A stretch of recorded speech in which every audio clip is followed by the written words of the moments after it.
Hello, everybody, and welcome to the Hot Mess Podcast. I'm your host, John Fay, with Allison Silbovsky and Jordan Ezel. We are a podcast by students for students. We're all currently students in one way or another at Temple University in Philadelphia, Pennsylvania. And every week we discuss different topics going on, some fun topics, some serious topics, and we also try to give you a little bit of career advice from a bunch of us who have worked in our fields, mostly the communication fields. And also, if you're looking for internships or you're wondering, like, how do I go about life after college, life while I'm in college, we try to give our best opinions on that. But like I said, we try to talk about some serious topics every week. This week, the big news is with Donald Trump, President Trump's lawsuits falling through. Biden, uh, former Vice President Joe Biden has secured his place as the next president of the United States, and we were going to discuss that. So, how are we feeling about this? Woo, Biden Harris 2020. Now that we can say our opinions. It's like so not refreshing, but like it's set in stone. Like it's no longer waiting up in the air. Like things could change. Like finally we have an answer after so long. It's just like we can breathe again. It's just I remember when we were all still working together and we were in the office and John was saying, oh, there's a potential that Trump could come and rip the rug out from under Biden. I was like, oh God. I was like, I can't keep going. I mean, he had a good chance if they did find fraud. I mean, that could have really overturned everything. But with the lawsuits falling through and the Electoral College voting more for Biden, he's going to be our president. Yeah. There we go. And love to see it. And like I said, we're all communications people. I'm a journalism major. Try to be as unbiased as possible. This was a long election. I mean, we talked about this in previous shows when we were under our different name, and it's just like it feels nice. It's like, okay, even if you don't, for people who don't like the results, most people I know, they're just like, I'm just glad we know what's going on now. Right. I know a lot of people in my life. I know a lot of people who are very liberal. I know a lot of people who are very conservative. Even the conservatives are just like, I'm just happy I know what's going on now. We don't have this air of uncertainty that we've had for the last basically like half year, and especially for the last month with the elections being delayed and everything. Yeah, I mean, I remember that week when we were all waiting for the results, and it just seemed like every day That was just brutal. ticking and slow, and we all had schoolwork and work on top of everything, and that was just such a stressful and tiring week. I just remember everyone just being so on edge, but it's good to know. It's good that we finally have like a solid plan moving forward, and I'm hoping for good things in 2021. I'm manifesting it for all of us. I feel like it's coming. I know some of us are graduating, so that's going to be nice. Spring 2021. Right, I was gonna say, are you graduating 2021 or are you 2021? Yep. Spring is my last Right. semester.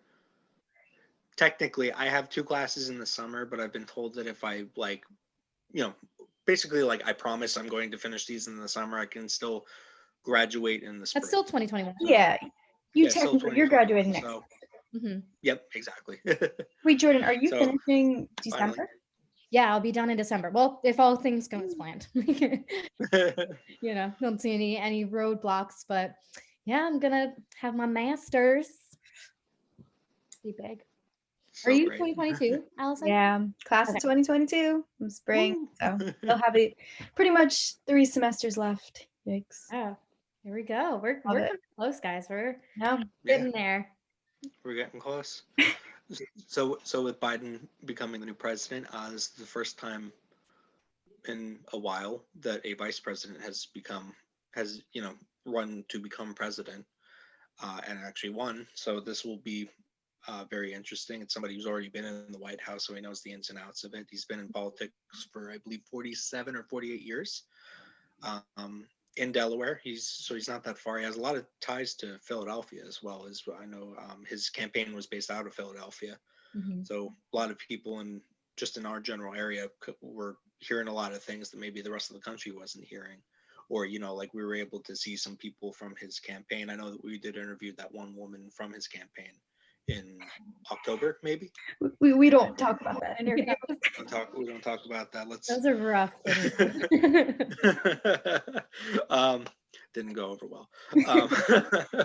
But anyway, with his presidency, he is going to have a very diverse group of people in his cabinet, including there's so many different people, but the three I found very interesting was Pete Buttigieg will be the Transportation Secretary of the United States. He was, as most people know, he was running against Biden for the Democratic card this past election. He is going to be not the first, but one of the first many LGBT people in office like that. So that's going to be very interesting. He's been in politics for quite a while. We also have Deb Haaland. She is going to be the Interior Secretary. She will be the first Native American woman to hold that position. Not bad. We also have somewhat. I'm sorry if there's background noises. We have construction where I am right now. My opinion, somewhat controversially, we have Tom Vilsack, who will be the U.S. Secretary of Agriculture again. He's held this position before, and I find it a little controversial because, as somebody who cares about the environment, he's somebody that somewhat worries me a little bit with his ties, especially to Monsanto. His nickname is Mr. Monsanto. As many people know, Monsanto is the largest manufacturer of GMOs in, I believe, the country, possibly the world. So for somebody to have ties to something like that, I don't know if that's necessarily the best thing. There's so many different arguments for this where I know people who are just like GMOs don't do anything. So I could be totally being opinionated right now, but I've seen it just seems fishy. What was that? I said I've seen a New Girls episode that says differently. Yes. Watches that show, but there was an episode where one of the main characters is allergic to GMOs. And there's a Chinese restaurant that kept handing out flyers. So the main character was mad because it's obviously not good for the environment. And the other guy had like an allergic reaction to the GMOs. So what you see on TV is always true. Oh, always. I think it should be mentioned that there is arguments for GMOs that some people are like, it gets demonized. I'm not in that camp. I'm completely against this argument, but I'm just saying the other argument.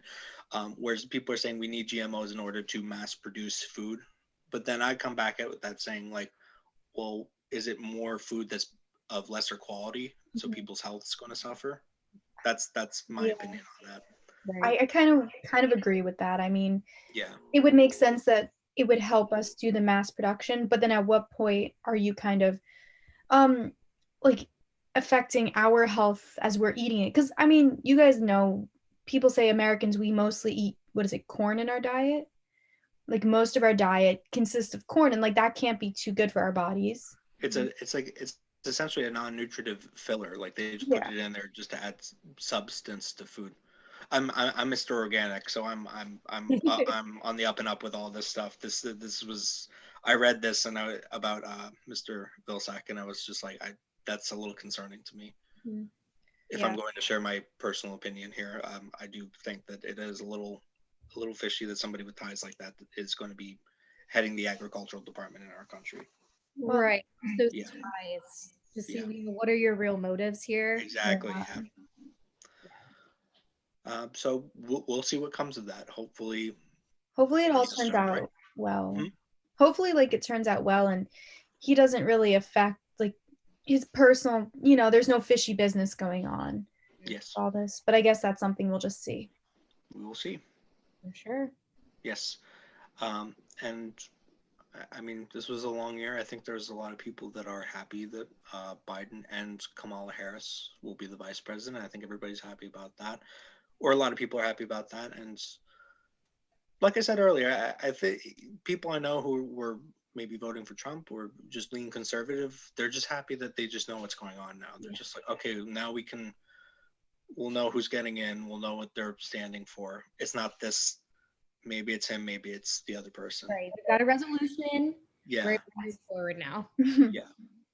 For sure. And you know, we can only hope for the best. I mean, this is somebody who's been in office before, so we kind of know who he is already. Yeah. So it'll be I'm interesting. excited to see what he does with the pandemic. Yes.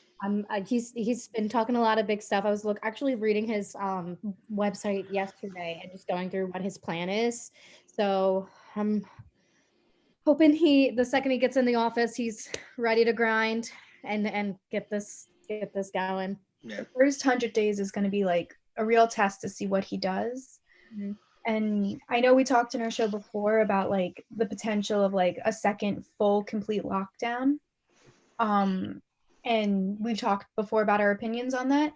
And it'll be a test to see what actually happens, especially now with the vaccine coming out. Hopefully that'll like the mass production of that will be good. It's crazy that, I mean, it makes a lot of sense, right? Because there's so many people that need to be vaccinated. And of course, there's an order of who gets vaccinated first. And I was thinking that, people like us who are just students, regular citizens, we're looking at latest July, August, Yeah. June.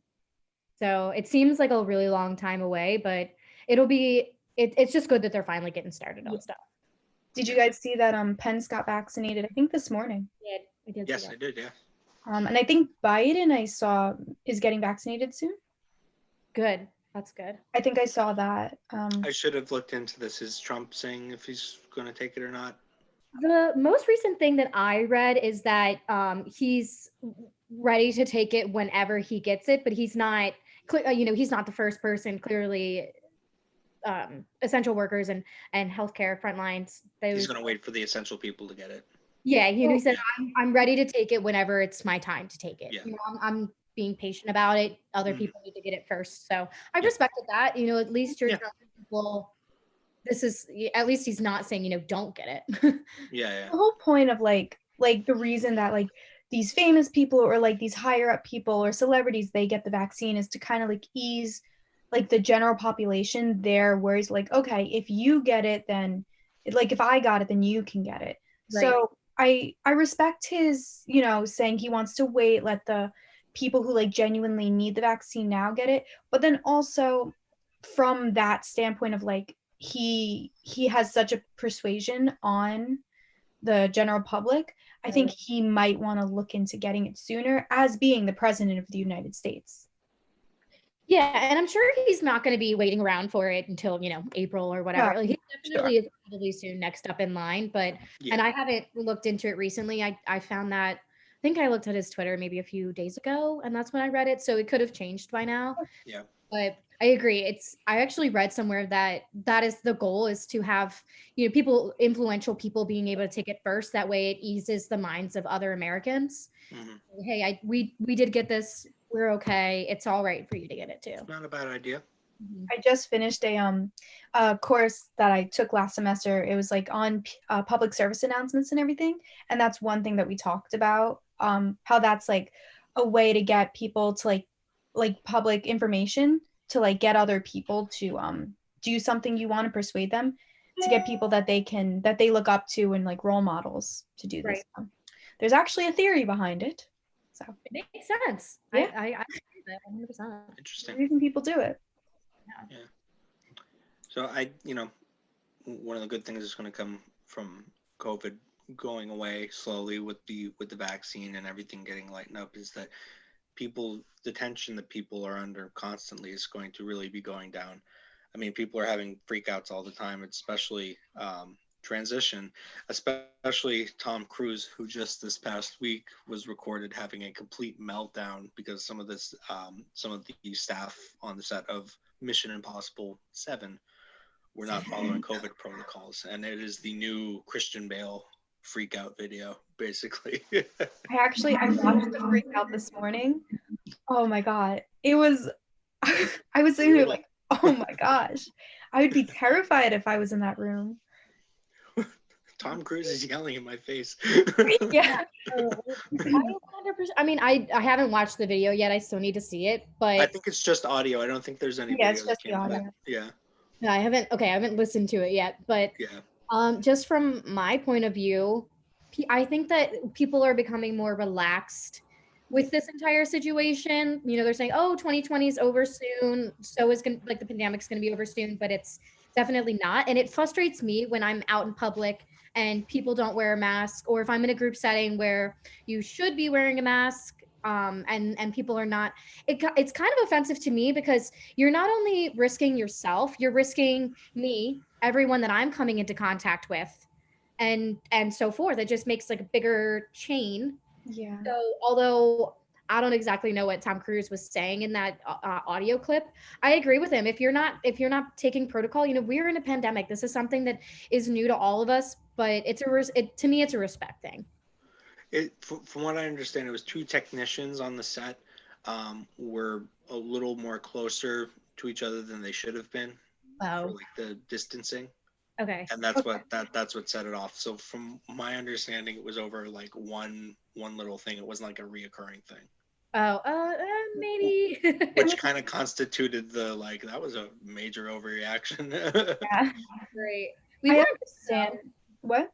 I was saying we weren't there though. That something else might have happened. Yeah, it's possible. Yeah, In the audio, it sounded like this is, I mean, I don't know if it was a reoccurring issue, but it sounds like it's something he was just like fed up with at this point. Mm. Like I it know could he have been. mentioned Yeah, multiple times, like, um, I've told you this before, and all these things. He kept mentioning like people's jobs and lives are at risk right now just because like other people are relying on them. The show has to go on. yeah, Mhm.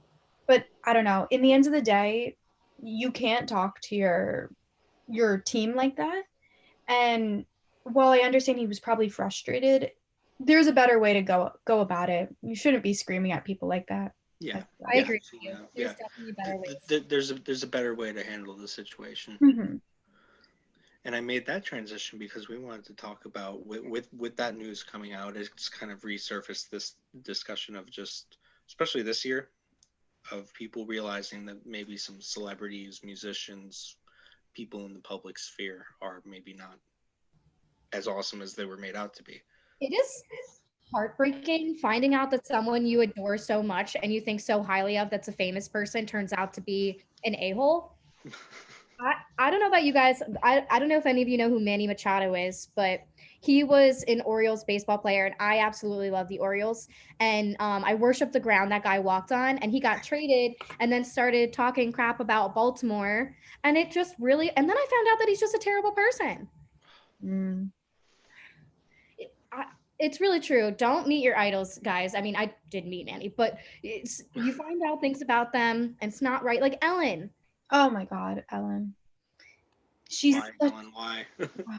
she's been seen as such a bad person now, and Great. it's kind of And just getting brushed over. her entire show is about treat people with kindness and do good things for others. And I looked into why, because I think it was really just this year. I mean, I've heard rumors from before, but it was really this year that surfaced her being a bad person. Mhm. And there were a lot of stories from people that worked with her saying how it was such a toxic environment and how mean she was. And the network was even considering replacing her with James Corden because of how bad everything got. And Okay, but even, that would have been really funny if they did. I Like, mean, I would that- have. but it's so insane because you think, oh my gosh, it would be so great to work with Ellen. She seems Yeah. so down to earth, such a great person, but she apparently would when people from her team would wave to her, she wouldn't wave back. She would. I read one thing, and this could all be not true. I wasn't in these situations, but I read one thing that if you didn't smell right to her, she would make you go back home and shower. That's It's ridiculous. just a sensitive Oh nose. my goodness. Yeah, that's crazy. It just, and I feel like she got the backlash for like maybe like a few weeks, but then she kind of just like disappeared, and so did the issue. And Right. it's like she still has her show. She's still like adored by many. And I mean, I have my own opinions on Ellen, but just I feel like it was kind of brushed over. Right. And as someone who's such like is so high up and has such a power over people, such as Ellen, like people gotta realize, like, you know, you can't be an a-hole to people, If her especially your employees. wasn't focused around, I mean all she does is talk about how to be good to other people and doing acts of kindness, Yeah. and she does the 12 days of giving or whatever. She always is doing these small acts, but it just seems like a facade, Yeah. which is, you just really can't trust what you see. But I mean, I've I mean, I haven't watched her show that much, but a lot of it is very materialistic. Right. Like, yes, it seems like people come on, they share their stories and everything, but in the end of the day, like, I feel like it's one of those things, like money can't always buy happiness. And Mhm. just like on her show, I feel like, especially now with all these like, things coming out about her, it's a little bit like she's just trying to buy the people's happiness with different things and money and everything. I don't know. I don't watch her show that much. I don't really know much about it, but that's just what it seems like. Yeah, I agree. That's what it seems like to me too. Yeah. I think you're muted. Yeah, you're definitely muted. Definitely muted. Sorry. I was saying like, yeah, she's just trying to make up for like, could you please forget about all that stuff that you read about me? You get a And car and you get a yeah, car. I mean, there's still people who just, it's one of those things where like you hear something about a celebrity that you think so highly of, and then it's just like there's people that will just blatantly disregard like bad things that they hear about them. Hmm. But I think that gets hard, like, when you hear these such terrible things, it's like the mental image you have of this person, it's just like, I've loved them for so long. Like, this can't possibly be true. Like, I refuse to accept it. Sort of Yeah, like a mental block people do because they don't want to accept it. Yeah. it's hard for me to think of like a modern one for me, because a lot of the celebrities that I know, the people associate with being a bad person, it was kind of like already out there before like it really like hit the fan. Yeah. What about Like, I don't know if you guys watched Glee, but oh my God, I'm forgetting his name, but the actor who played Noah Puckerman. Oh, yes, I know who you're talking about. Don't know what his actual name. So he was one of the main characters in Glee, and then years later he had child pornography allegations, yes, or not yeah, allegations, yeah, it was confirmed, and he was going to prison for possessing child pornography, Ugh, and he ended up killing himself because of it. yeah, I actually didn't know that. But it's yeah, like, yeah, so but it's like you would have never assumed, just because like he was like adored by so many on Glee, yeah, and then all these came out about him, and you're like, I can't believe like that's actually true. yeah. Yeah. There's been a lot. Or oh, the girl from that show, Leah Michelle. Oh yeah, isn't she like, excuse my Just language? this year it came out like she was like awful to the rest of Yeah, the she like cast came out as members. like a bitch or something. Yeah, Ugh. yeah. Yeah. The grand example for me is one of my despite everything that's come out about him, is still one of my favorite actors. Still been in some of my favorite movies, is Mel Gibson. Mhm. And I mean, we all know what he's said and done, and yeah, and Wait, it's just like what did he do again? Sorry. it was maybe like mid to late 2000s. He was caught like within like I think it was like in a year, like 2 years. He would his former wife, might have been like 2010 actually. His former wife recorded a phone call with him, and he was just like, Okay. sounds like he needs to be medicated. Like, was saying all this like crazy stuff, lot of racist stuff. Um, he then got, I think it was a little before, a little after, he got pulled over, and there was a recording of him. He got pulled over for drunk driving, and he made some like very anti-Semitic comments to the police officer that pulled him over, and it's just like, damn it. Like that was one of those things where it's just like I love his movies, and it was just like it was like rough. Like I've heard the recordings. It's like that's rough to hear. Like, he's been in some of my favorite movies. It's just like that's like I mean, at this point, like it's still in the background when people think about him, but like he's still putting out like amazing movies, and it's just one of those things where it's like Ellen, where it's like her show is so popular that people are willing to just Yeah. kind of overlook that to a certain extent. Yeah, just get swept under the rug. Yeah. And Bill Cosby, I was thinking Bill Cosby. I was just about to Temple say alum. Oh Bill. God. Did That he get his like? He had like an honorary degree. Didn't get like taken away from Temple. No. Did I misread that? I honestly I kind of am thinking that I read that somewhere too, but it was so long ago that all of that came out that I'm not 100% sure if it's actually true. Yeah. Well, I'm pretty sure he did go to Temple on like a basketball scholarship.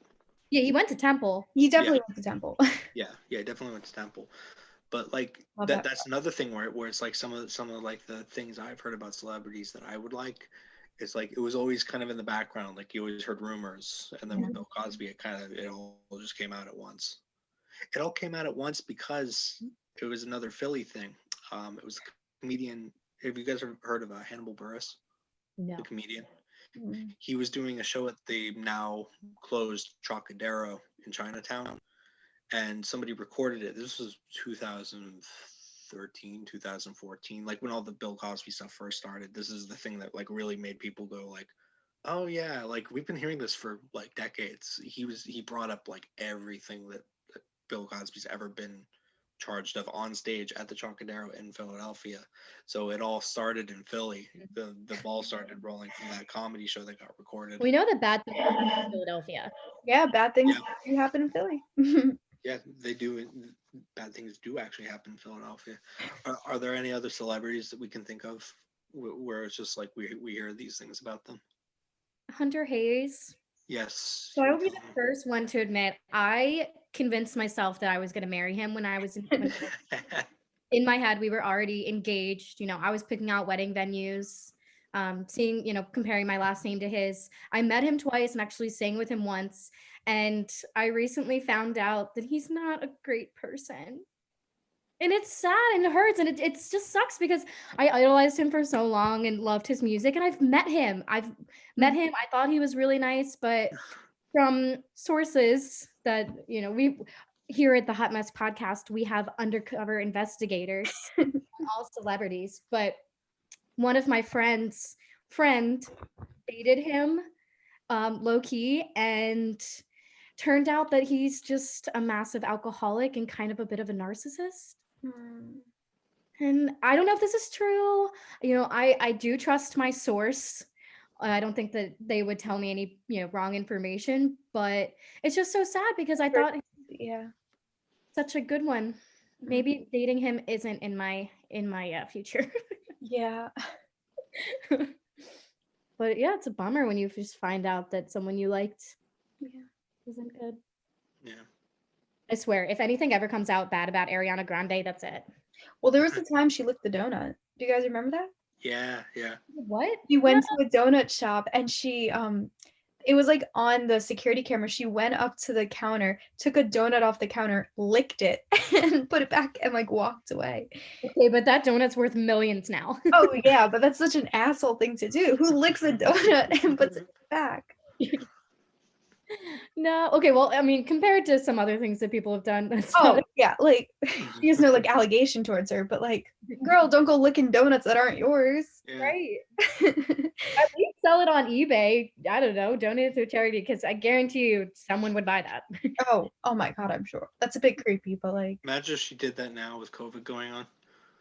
Oh, it would blow up. Such a funny story though. I'm surprised I've never heard of that. I'm struggling to think of ones that like were like a shocker to me. I remember we were talking about Justin Bieber and his pastor. oh yeah. Yes. That one's very intriguing to me. So Carl Lentz, he was the head of there's this big church out of Australia called Hillsong. They're one of the big for our Christian viewers. They're one of those big churches that do like the really big song like well produced songs that like they put on records and they sell millions of copies and things like that. Like they're basically like new Christian hymns. And he was the main pastor of the New York City location. and he kind of became known as Justin Bieber's pastor because Justin Bieber became a big member of that congregation.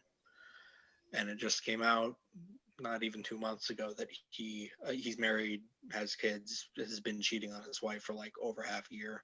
The pastor, right? Not Justin Yeah, Bieber. the pastor has, not Justin. No, yeah, Not yeah, Justin the pastor Bieber. has. Not to Haley. Not to Haley. And it was just like, man, I read that guy's book. I drank the Kool-Aid with this guy. I thought it was cool. The issue, you think that they're one thing and you come out to find they're different, a completely other thing. I just don't know what is real and what's not anymore. Yeah, I think that's also like people need to, and like myself included, just remember these are real people too. So they're going to have some of those bad traits that like any normal people have. But as a celebrity, you're put on such a pedestal that it's like, oh Yeah. my gosh, I praise you. And it's like, it hurts when you see that happen. Right? I mean, that is so true. I think it's something you have to remind yourself of, being humble. I mean, it's easy for us to just be like, "Oh my God, look what that celebrity did," like we just did for the last 10 minutes. But, but Right? No one's airing my dirty laundry. yeah, exactly. Yeah, nobody's talking about me. Millions of people talking about what I did. Mhm. At some point. Not saying I did anything, but I'm rambling now. But they're people, and people are flawed, and people are going to make mistakes, and it's just unfortunate that there's so much that goes into that, like with him cheating. It's like people cheat all the time, and it's not right, but it happens. people aren't having like millions of people read about that. Sometimes it's like a few people know about it, but then it's like the level of celebrity that some people are at, where like Bill Cosby like was able to get away with what he was doing for, I mean, almost as long as my parents have been alive. Like that's insane. Yeah, it kind of brings me to our next topic. I was watching Taylor Swift's documentary on Netflix, and it was pretty much just about her life and some of the key things that happened throughout her career. And in one part of the documentary, she was going somewhere and she was just crowded by people, screaming fans everywhere. And she was kind of in an interview thing. And she's like, "This just isn't normal. This is not something that is normal." And she lived a normal, I mean, before she got famous, she was just a normal kid. She lived in Reading, Pennsylvania, or Wyoming. So she's, from kind of where we are, went to college there. I forgot about that. Yeah. She grew up in PA. So Wow. it's just insane to think I would never want to be famous. That's just my takeaway from all of this. Is it's so hard to go through life as it is without having a ginormous magnifying glass with every single person having a comment on your life and the choices that you make and what you do, and you can never make everyone happy. And I don't know anyone else, but I'll admit it, I'm a people pleaser. Yeah. So I mean, that would just Yeah, me too. up the wall. It's crazy to think about. I was gonna say, before we like fully transition onto that topic, in the documentary, did they talk at all about that guy Scooter Braun that she was affiliated with? I think they briefly mentioned it because there was a lawsuit against him, right? I read all about that guy. Sorry, but what a scumbag. That guy like basically is like trying to take all of her royalties. Right. I mean, all of this didn't really do much for her. I know. You hear about some of the like these leeches in Hollywood and in the music industry, and it's just disgusting. Like I can't let they I cannot take stand advantage. people like that. Like they're like lingering around the successful people and then trying to like just take stuff from them, and it's just like that's such a it bothers me so much. You could never try. I wouldn't, if I was that level of famous and you're in those situations, how can you trust that anyone's genuinely trying to be a good friend for you, or And that's the hard thing, isn't just wanting to be around you because of your fame and your money and your success? It's got to be just a really lonely experience being famous. And so many people have said that, like, it's so lonely at the top because you never know who's like your actual friend, and it's like you never know who's really there. We've seen so many instances of celebrities just going crazy from all the attention. Britney Spears, remember Britney? Yeah. I mean, Allison, I know you were like very young when she started getting big, but I remember when she was like the biggest thing ever. And I remember, what was that, 2007? She had the big freak out. Right. I think so. Yeah. Shaved her head, throwing umbrellas at people, like because they're just around her all the time. And it's Right. like Just you everybody's in can't her really business. blame them though, because it's like, I mean, Yeah, I know if I was in that situation, yeah, like I need my space. It's like I want to go to like the grocery store and have my moment with like my yeah, earbuds in, but you can't with like a bunch of people like surrounding you yeah. constantly. Oh, I And would do the same thing if I was in her situation, but it's like a perfect example of just like, Mhm. she was she was a nice person, and then we see these pictures of her like on a meltdown. It's just like that shouldn't happen to anybody.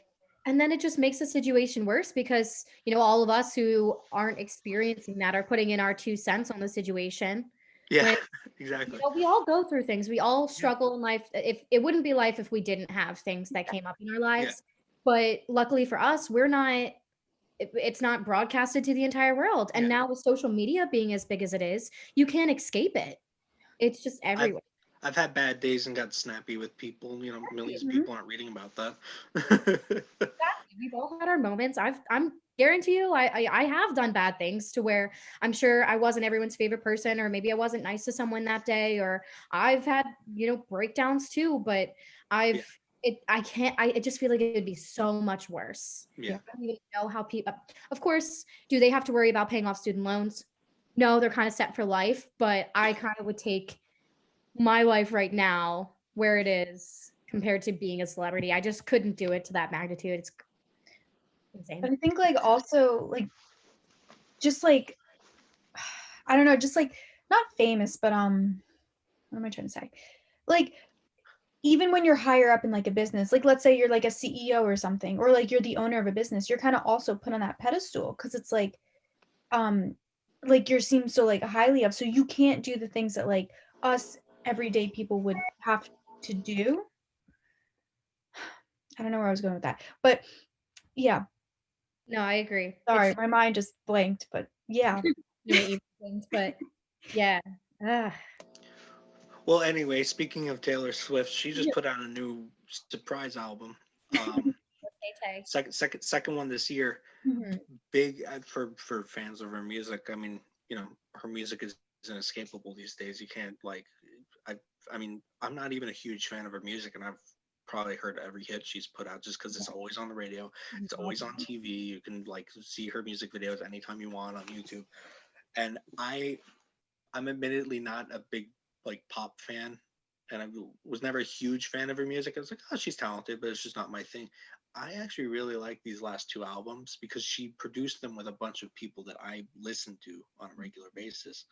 For those who don't know what we're talking about, she just this past week she released a new album. That's kind of the follow up to her album she released. What was that? Late summer, Yeah, Folklore. so this album is Evermore, and the album before was called Folklore.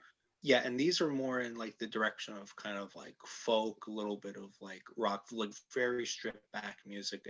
That's my thing, and I was It's just very like, different than what she she did normally that. Yeah, she did that very well. I does. Oh, really like this last album, especially because I'm just going to be a music nerd for a second. She produced it with Justin Vernon from Bon Iver, who I'm a huge fan of. The Dresner Brothers, who are the guitar players for The National, who's another band that I listen to, and Jack Antonoff, who was in that band Fun, who had that Mhm. song Some Nights and Carry On, and now he's the frontman of Bleachers. So she did it with a bunch of musicians that I've listened to already. yeah, that's And one thing I really like about Taylor Swift is she branches out and works with a lot of different artists rather yeah, than just pop artists. yeah, Um, I'm a big fan of the Chicks. It's a country band. They used to be named the Dixie Chicks. yeah, yeah, They were like a 90s country band, and she created a song with them, and I thought that it was beautiful. She's definitely the type of person who she's been working so hard this year. Oh, she had, especially with her, she just got her royalties put back in her name, so she had to re-record all her. Right. Her old yeah, stuff and working on new stuff. I mean, the girl doesn't stop. I mean, yeah. yeah, she's honestly like I'd say she's probably one of the artists of the year at this point. Oh yeah.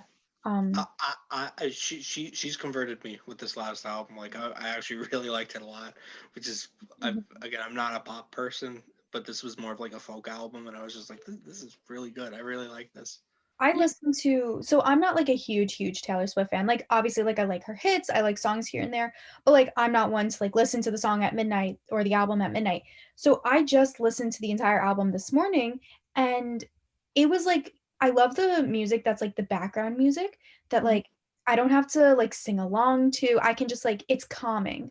And this morning I was like getting ready and everything, doing work, and it was such calming music that like you kind of like I forgot it was Taylor Swift because it's like I think of her as such like because she had like her big pop phase and then the country phase in the very very beginning and kind of like not loud music, but upbeat music. This was so calming and it was a good start off the morning and I was like, wow, like I really like this album. It was so like I felt calm and I liked that. I Yeah. agree. I liked this album a lot more than her folklore album, Evermore. I personally I think the second album was better than the first one. Yeah. Um just and I like Taylor Swift because she invites her listeners into her life. The Mhm. way I really like her as a songwriter. I think that her lyrics and the way that she says things to make a point in her music is really cool. And I feel like the second album did that this year. So big I'm not like a huge Taylor Swift fan either. I've been following her.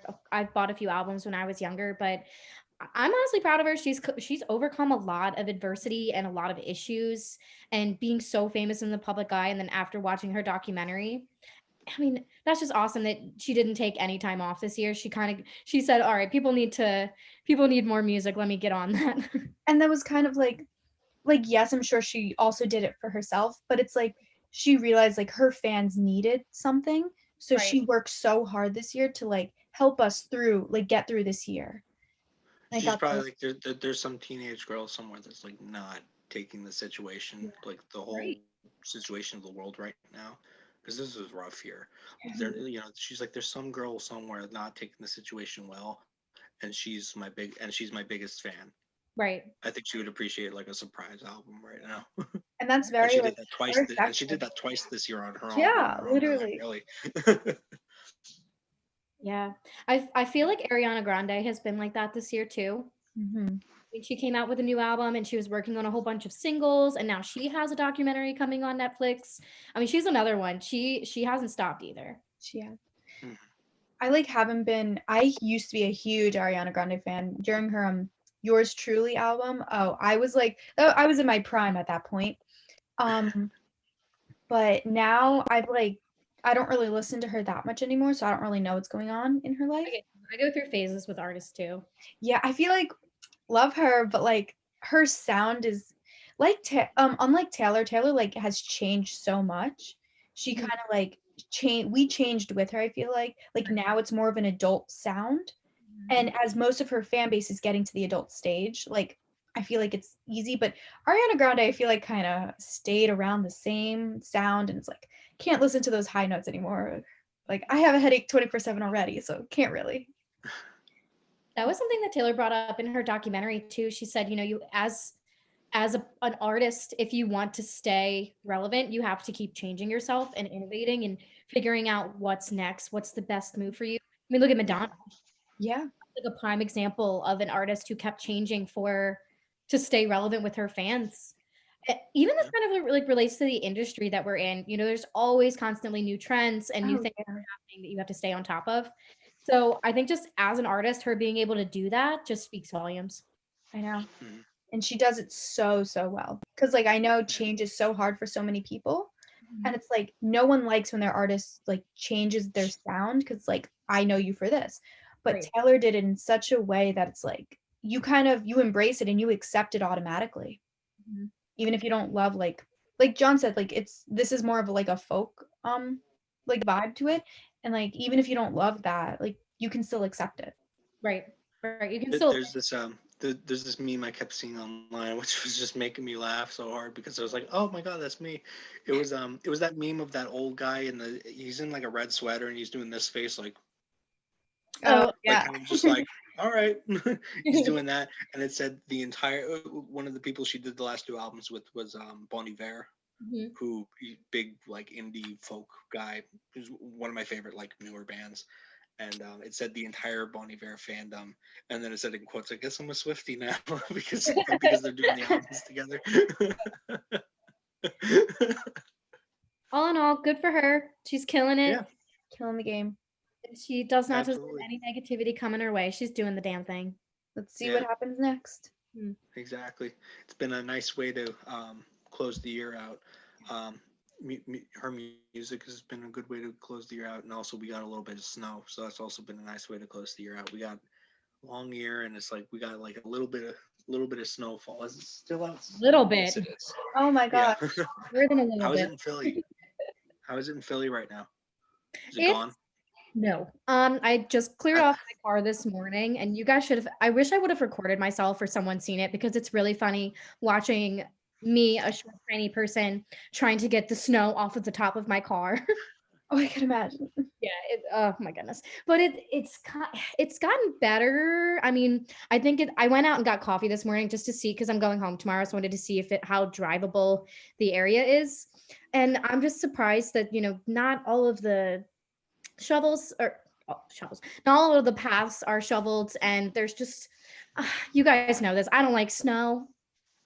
I just want it gone. I want it melted.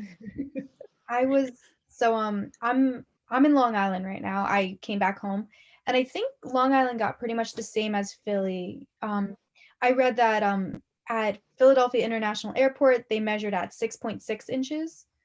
I know I got around 8 inches of snow. I was shoveling. I woke up early with my dad yesterday morning and it was still snowing while we were doing this, but we shoveled the whole driveway. I had the stairs. My dad had his snow blower, so it was a little easier. But this was wet, heavy, and icy snow. I guess at one point it started freezing rain, so we had a layer of ice. So Yeah. it's like I'm trying to like get the snow off the cars, but I have to break it first. I'm like, damn, I haven't been working out. Like, the gyms have been closed most of this year. I was not in shape for this. I was like sweating and I was like, oh my God. That snow was heavy. Like I was done for the day after those like 3.5 hours. When I I went did to all my I did all my shoveling with my brother yesterday when it was like before it became like super slushy.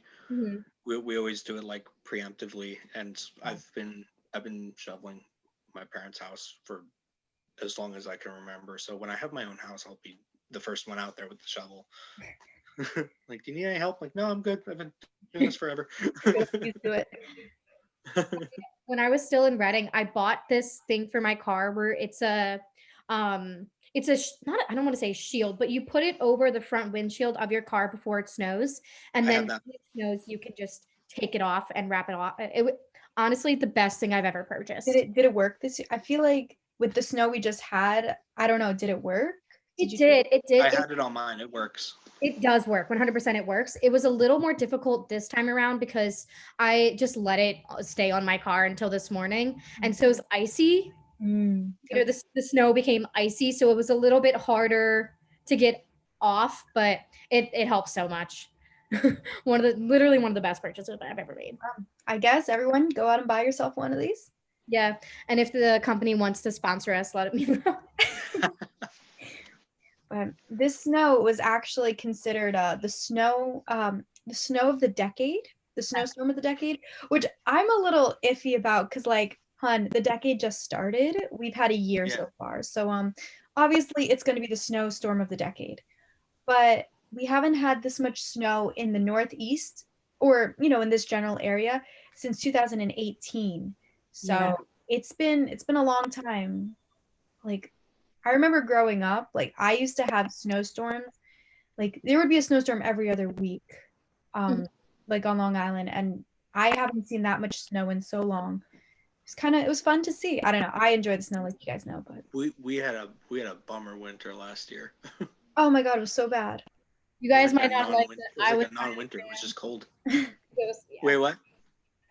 I said you guys might not have liked it. I was a fan because last year I Yeah. took living in a city. I was just worried about having my car in the snow. So last year preemptively, I took my car home, and it didn't snow.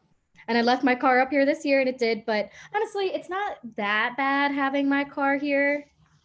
I think I should be able to still get out tomorrow, but yeah, the snowstorm is a decade. That cracks me up. I know. Yeah. I saw that and I was like, okay, people calm down. Yeah. But Yeah, it's like it's our first snow. Like, yeah. what are you talking about?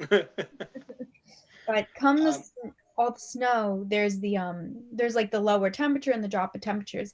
And I know for us, we're all, blessed enough that we have, a roof over our house and we have clothes on our back and it's all warmth. But something you have to remember is people aren't so fortunate. You have, especially in the city of Philadelphia, there's a huge homeless population, where this can be such a struggling time for them, as they're like I know around Temple, you see people like curled up on the subway gates for warmth, and it's so sad to see. It And really Philly is. just they just actually, for the snowstorm, put in what they call code blue, and that's kind of just a it's like an alert for the homeless population and for the residents of the city, saying like, if you see a homeless person, there's a specific number to call, and we're going to help them out. We'll bring them inside until the code blue just like is gone and they can, I guess, go outside again. I don't know. That's awesome. I love that Philly's doing that, because I think we talked about this on maybe one of our first shows, but basically how cities just don't handle the homeless population well. Yeah. Creating different obstacles for that. Putting the bars in between the benches so people can't lay there, and putting spikes up in random places. So I'm really, really happy to see that Philly is taking action. And Yeah. do you happen to know what the number is? Because that would Yes. be really cool to share. I actually have it right here. So for Philadelphia, it's 215-232-1984. Awesome. There you go. yeah. So I know that I'm not sure if the code blue ended. I was actually curious though to see what that would be like, during COVID, because bringing in a bunch of homeless people during a pandemic, how I couldn't really find anything online about like how, keeping the workers who like are helping out these homeless people while also keeping homeless people safe, like things like that. But that'd be interesting to, if I can try to find something about that. I wasn't able to, but Yeah, that It's would. it's great that they have that out, and even when the winter's over, the homeless population is something that I'm very, like, I get very sad about. If I'm going to be honest, it's very like I have that nature where I was just like, I just want to help everybody, and it's one of those things where it's like, you can't, but you can do as much as you possibly can. So it's something I've been wanting to do, but I just haven't devoted the time to. But I would like to come this new year, is maybe go to a soup kitchen, once a week, help feed people. If you see somebody on the road and you've got a little extra cash, either give them cash. I find it's better to buy them a whole meal if you're yeah, able to. Again, if you have the money. If you don't, we're all doing the best that we can. But remember that they're people. yeah, they're Like people. like and Concept of this show. People are people. Yeah, yeah, I have a theory that any person is like 5 steps away from ending up in that situation. Just like like a tragedy, a bad, a couple bad things happen in your life and you're in that same situation. Like some of those people could have been, you had normal lives at one point. Unfortunately, a lot of them have been in that situation for a very long time, and it's very hard to help them out of it. Help them to help themselves. Mm-hmm. But it's always look at it as like, if you want to make it kind of selfish, I mean, look at it as like that could be me. yeah, You also never That know could be me. what Yeah, people have been through, or what situations they've been yeah, through there. So it's just just go through life treating people with kindness, because you exactly. don't yeah, know what that person is going through that day, and yeah, you being nice to them, or you smiling at them, or anything could make the world of a difference in their lives. Mhm. yeah, Yeah. exactly. Yeah. I commute to Temple when I have in-person classes, or if I need to be on campus, and I always, my previous job, we had like all different kinds of like food products that like won't go to waste for a very long time, and I held on to like probably like a couple $100s worth of ones that were just not going to be sold. Like they didn't go bad, but they just weren't going to be sold. And every time I go to Philly, I just take a big bag of them and I'll just like hand them out to, like, out my car or something like that. Yeah. I'm not trying to like make it sound like I'm like amazing. It's just like that's like the little thing that I Yeah, think it's I just can the do. It's little like things. I'm not using these. Somebody like really needs these right now. Exactly. Yeah. If it's not going to use, that's an awesome thing to do. For Yeah. sure. Yeah.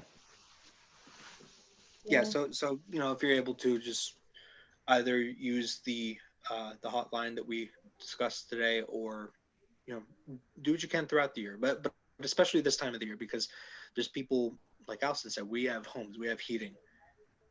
People die in this weather. Yeah. People exposed to the elements like this, they die in this weather. And We're like, it's I think it's outside.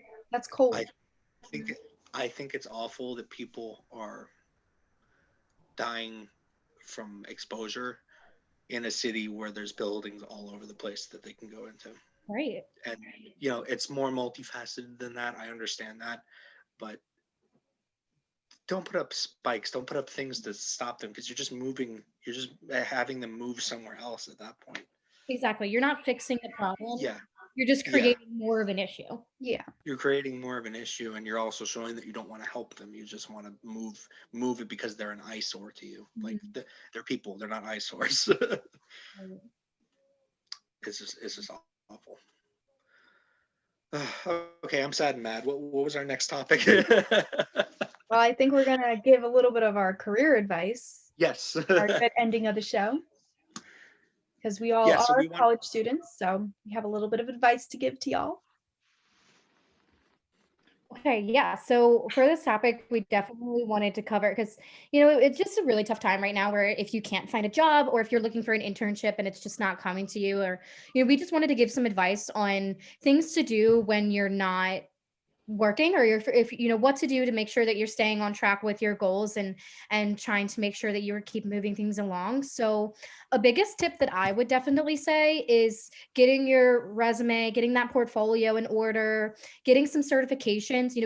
It means so much to an employer if you're constantly doing stuff in order to show, hey, yes, I've been laid off, or yeah, I wasn't working during this time, but what did you do at that time? So that would be one of my biggest advices, is just make sure that you're doing something to show that, hey, I wasn't just sitting around. I was getting certified in Google Analytics, or I was working on my portfolio. I've have been going to virtual networking events. Just making sure that you're keeping on that track. I think another, like, along with what Jordan said, like, employers, like, they hate seeing like this gap in your year. Like, well, why do you have that gap? Why weren't you working? Why weren't you doing stuff? So if you can show what you've done, I know something that, like, I've been personally doing, another tip is to, like, work on projects, personal projects. I know some may think that's a little hard, being like I know for me, like, you guys know, like, I'm a videographer. I also do advertising, graphic design. So I was always like, well, I can't just produce a commercial. Like, how am I supposed to do that? But, like, you can. It doesn't need to be this whole big thing. You could even do it on your phone, as long as you have something to show, like, this is what I've done. So work on different projects, find a company and create a campaign for them. Like John, he's a journalist. Like, write an article about something. Make a podcast. Start a blog. Or a blog.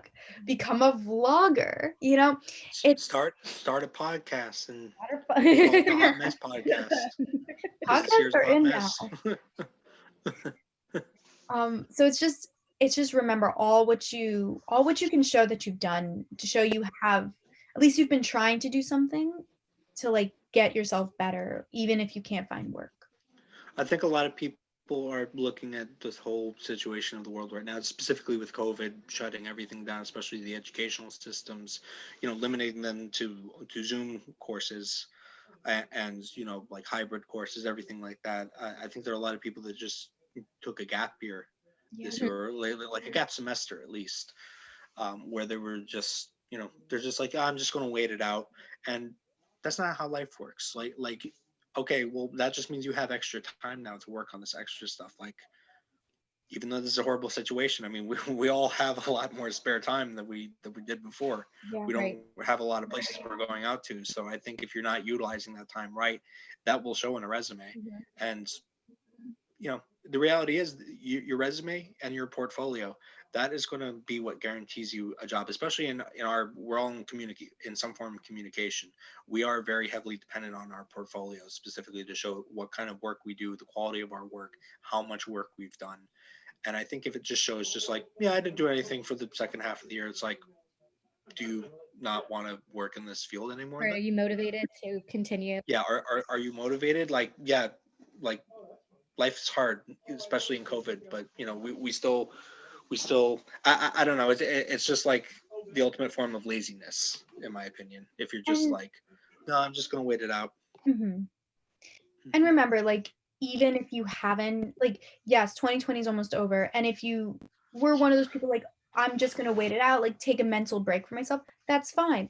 But put, like, what are you going to do to continue for the new year? 2021 could be your new start. You had the mental Yeah. break, you kind of tried to wait it out.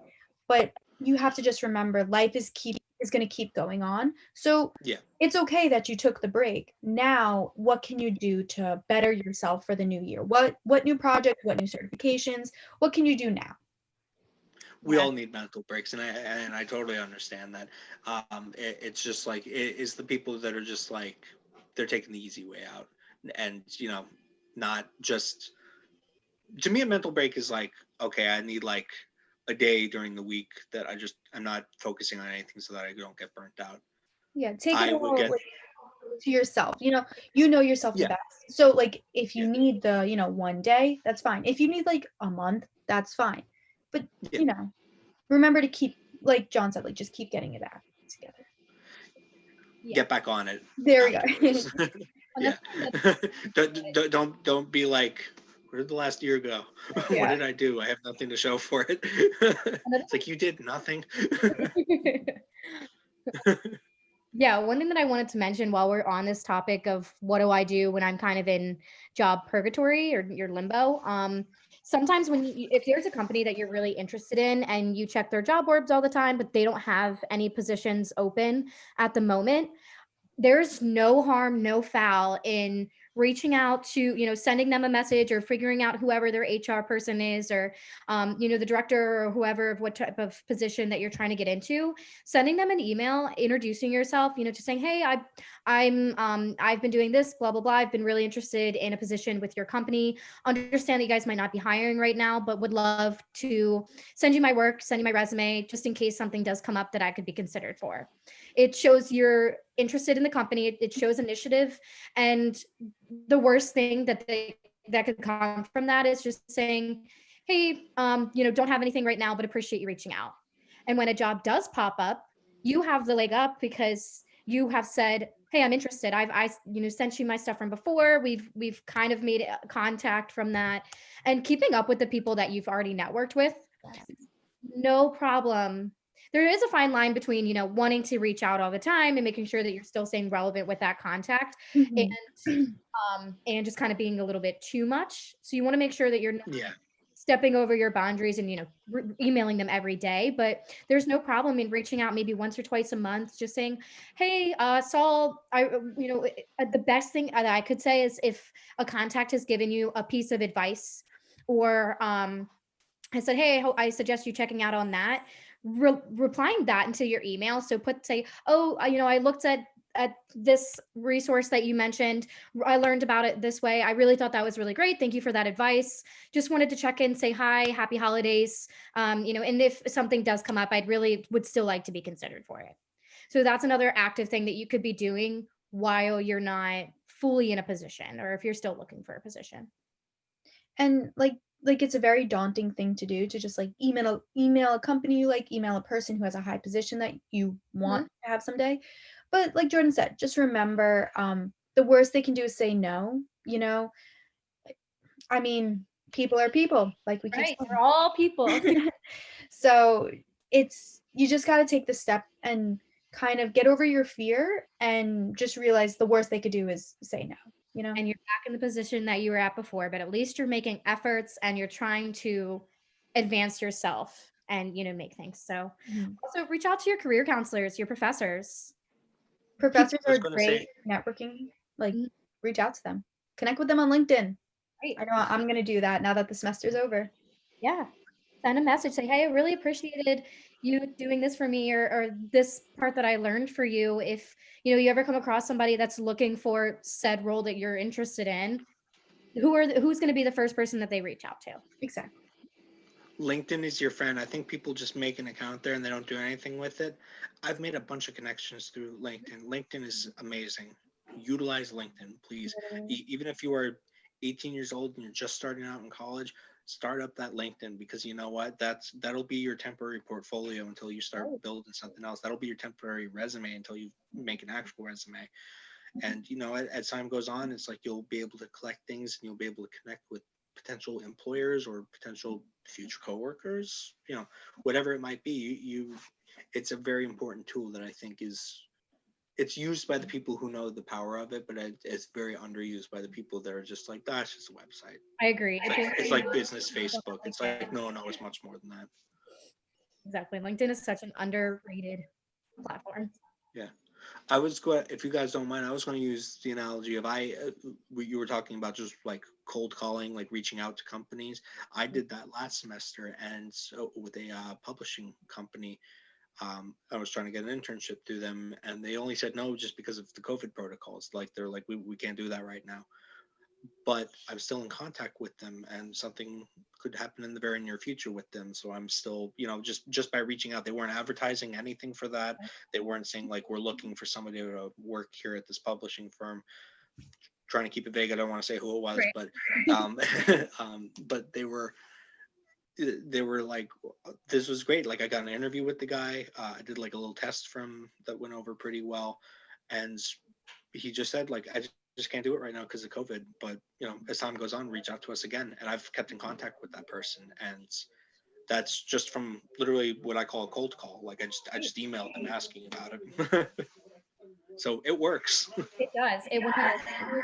And another piece of advice, that if you're worried about reaching out too often, a good thing to say is, hey, I understand that the position's still on hold. Is it okay for me to reach back out to you in a few weeks? Is it okay for me to reach back out to you at this point? And every time that I've done that, the person said, yeah, send me an email, when the new year starts, and we can connect then. So I think asking, hey, is it okay for me to do this, takes the part of, oh, am I bothering them? Because you already got their permission to reach back out. Yeah. Yeah. Exactly. An analogy I've always liked for reaching out to multiple people, it actually comes from my father. He was really big into fishing when he was still big into fishing. And he said, if you put out one line, you're only going to catch so many fish. But if you put out a few lines, you're going to catch a lot more fish. Right. Same that's thing goes something with to trying to remember find jobs. when you're looking for a job, an internship. Like, don't just put all your eggs in one basket and apply to just, I know I do this, so I have to work on this, but don't just assume that first place you're going to get is going to hire you. You got to reach out to multiple people, apply to many different things. Like, I know it's a terrible, annoying thing to do, but you got to just go for it. Just do it. You also never know what opportunity is going to, really benefit you, or is going to, help you in the long run. So just weighing your options and seeing, what you can do with anything. We're, especially at the age that we're all at, and, where we're at in our careers right now is the time for us to be testing the waters and trying to figure out what we really want to do. Yeah. It's always good. Wow. Look at us. Great advice, guys. Yeah, I think it's just important to, always be looking. That's why we're in college. We're not here just because, like, okay, I want to learn about journalism, then I'm going to go back to working some bad job that I don't like. It's like, no, I want to pursue journalism jobs after I'm done with that. Allison, you want to pursue videography things after this. It's like, we're here to get careers afterwards. We're here to get the education in order to be qualified for these, usually well-paying careers. So it's just very important to start out now, start out early. Never think like, oh, my work now doesn't matter. It does. People will look at your work from whenever, and as long as your work is good quality and you show initiative, people are willing to hire you. Right, that's going to take you far. Mm-hmm. Yeah, absolutely. Is there anything else that we wanted to discuss, or are we going to wrap it up now? I think I'm good. This was a good too. This was a long show today. We covered a lot of ground. I think it was a good show, everyone. I think so. All right. Well, again, this is the Hot Mess Podcast. I am your host, John Fay. I forgot my name for a second, with Allison Silabowski and Jordan Ezel. We will catch you next week. Great show, guys. See you later.